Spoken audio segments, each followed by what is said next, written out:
All right, Moog grandmother, underwater space birds.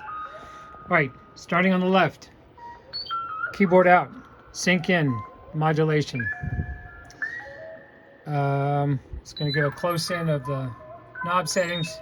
All right, and then sample and hold goes all the way to the filter cutoff in.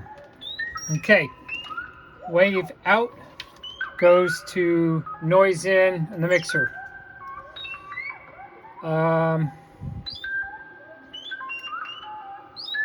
And then the pitch in comes from the attenuator output.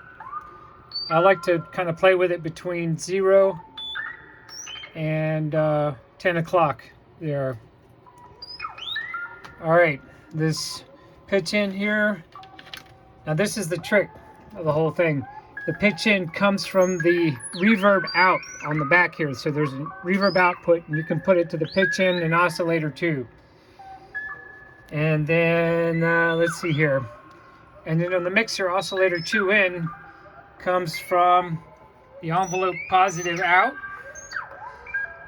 And I think that's it for the cable connections. I'm just going to kind of scroll and then I keep the reverb around 9 o'clock.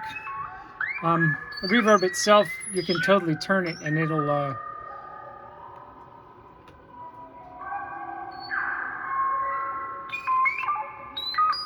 anyway, but here's the basic setup.